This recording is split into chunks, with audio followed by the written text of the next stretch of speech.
This is my Taking Sides presentation. It's by Susan Methvin. I will attempt to keep it as short as possible. Our topic is this issue.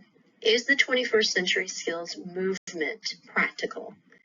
In his white paper, Glenn L. Kuntz looks at both sides of the argument from the perspectives of Michael F. Fitzpatrick, a member of the American Association of School Administrators, and Margaret Hilton, a senior program officer of the Board on Science and Education and the Board on Testing and Assessment at the National Research Council.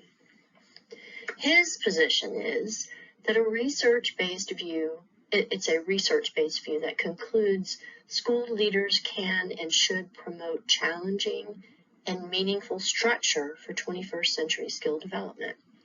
Her position is that there is an absence of agreement on what 21st century skills are. So first, what do we mean when we talk about 21st century skills? It really depends on who you ask. Michael Fitzpatrick describes skill sets, summing them up with these traits: clarity and simplicity of communication, both verbal and written, reasoning and problem solving, financial and business literacy, and global awareness. And while you're at it, these will help too: confidence, innovation, tactical and strategic vision, and the ability to shape a clear mission. These are other qualities that employers value, along with enthusiasm, persuasiveness, an ability to accept criticism and make refinements based on that criticism, and a willingness to move outside of one's comfort zone. Perhaps we need national standards for this. Harvard think tank Education for the 21st Century Executive Summary study shows that the United States student achievement results are mediocre in international comparisons.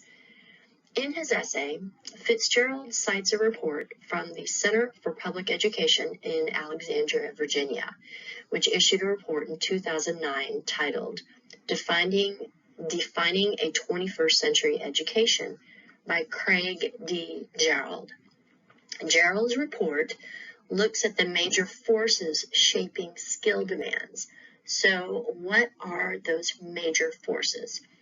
First, Gerald asks how the world is changing in ways that impact skill demands and which of those will be important.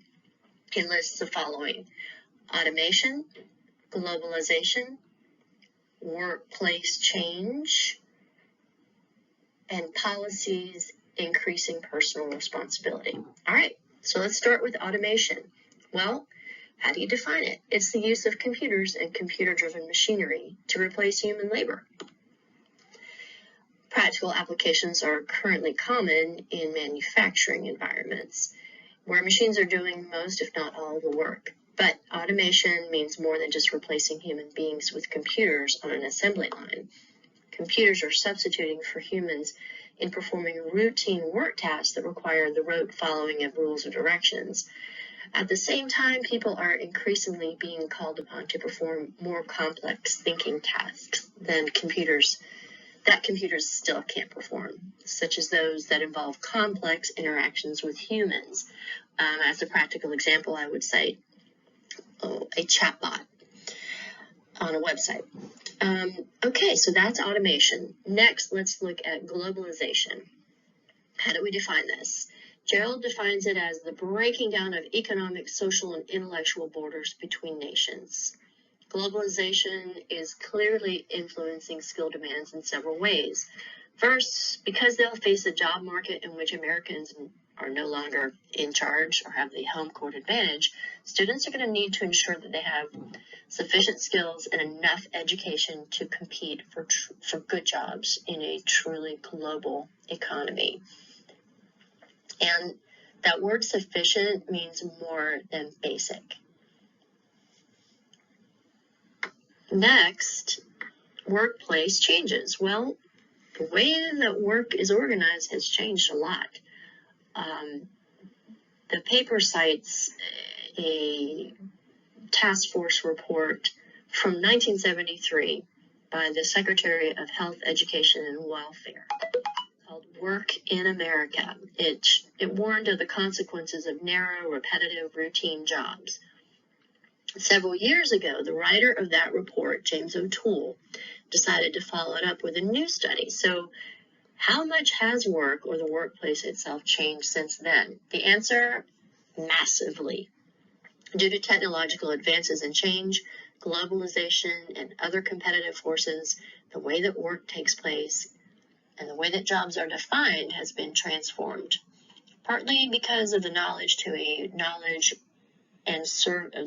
the transition to a knowledge and service economy from a manufacturing economy.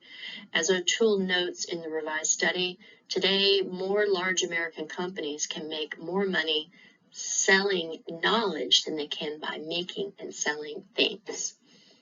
Further, jobs have changed in a number of key ways. There's less hierarchy and supervision of employees. It used to be that all workers reported to bosses who told them what to do.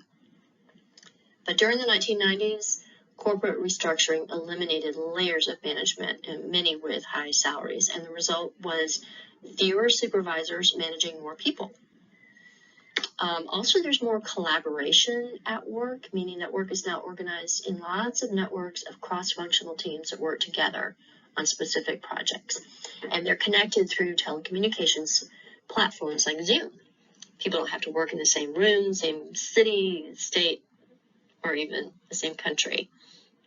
And work is now more defined not by work specialty, but by the problem you or your team are trying to solve. Employers are looking for people who can learn how to learn. Further, Gerald talks about personal risk and responsibility. So what does that mean? It's job security, it's financial planning, it's health care. When you look at personal risk and responsibility and you think about job security, what they mean is that years ago, 40, 50 years ago, one might plan to stay with one company for an entire career. That company might pay a pension, which is a monthly payment that you receive after retirement until you die. My dad still receives one from his company after 40 years of service, and he's 92. I'm sure they didn't plan for that, but that's just the way it was. And today, if you want to keep your job, you better develop necessary skills and keep up and perform. Also, another part of personal risk and responsibility is financial planning. Companies don't figure this out for you anymore. And if you're lucky enough to work for a company that does have a defined benefit plan, like a 401k or an IRA, it's the responsibility of the employee to decide how the contributions will be invested. And their retirement income is determined by how well those investments work out. Nothing is guaranteed, but financial literacy is important. Also, healthcare. Well, you cannot depend on your company to provide healthcare. And even if they do, employees are still going to shoulder many more of the costs than they used to have to. So you got to figure out how to make good decisions for yourself and your family if you have one. So, part 2. I support both sides of the argument, and I think you will too after we survey Margaret Hilton's take on what these 21st century skills should be. Essentially, Michael Fitzpatrick's view is that school administrators can and should promote challenging and meaningful structure for 21st century skill development, and that those skills or skill sets should include the following: clarity and simplicity of communication, both verbal and written, reasoning and problem solving, financial and business literacy, global awareness. So these are all what Gerald was talking about. And these qualities will help too. Confidence,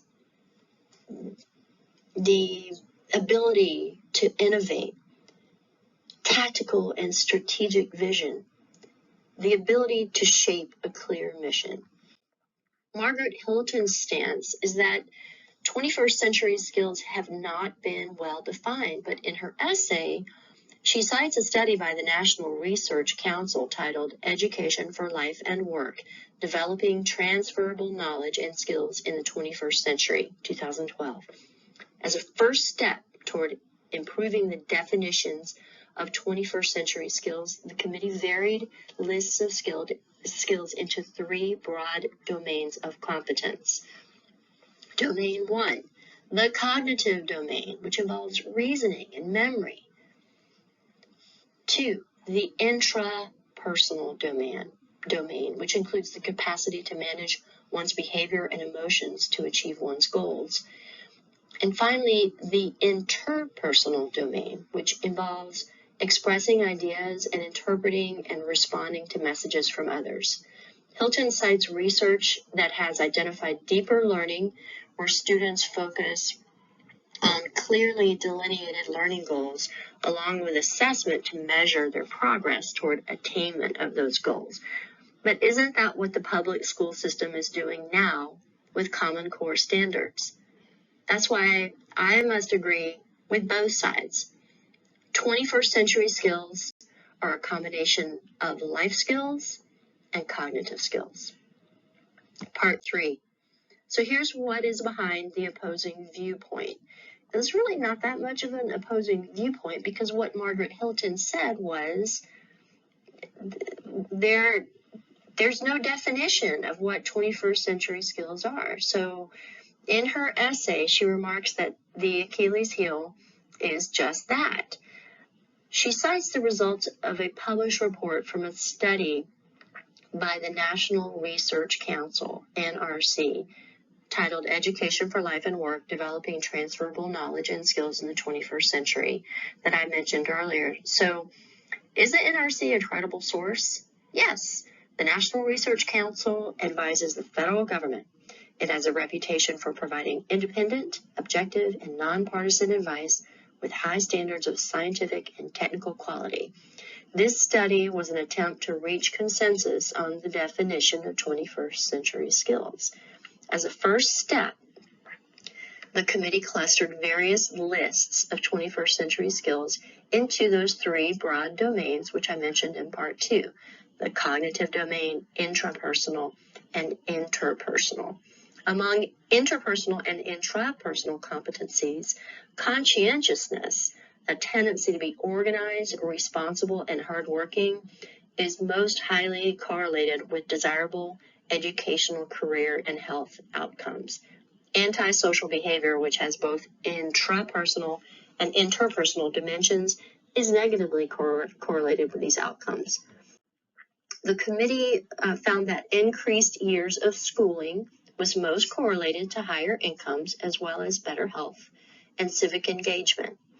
The NRC's research further described the need for deeper thinking using research-based teaching methods, such as using multiple and varied representations of concepts and tasks, such as diagrams, numerical and mathematical representations, and simulations, combined with activities and guidance that support mapping across the varied representations.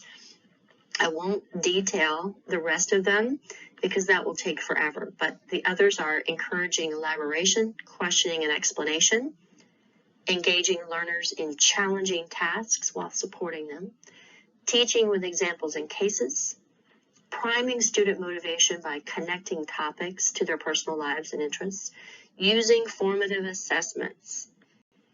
But will these methods be effective in developing interpersonal and intrapersonal competencies, such as teamwork or self-regulation? It seems likely that they would, but the reality is we don't have the evidence to support this assumption.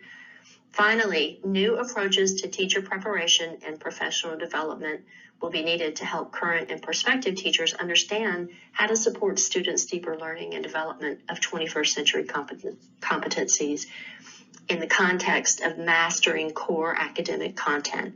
If teachers are to not only understand these ideas, but also translate them into their daily instructional practice, They will need support from school and district administrators, including time for learning, shared lesson planning and review, and reflection.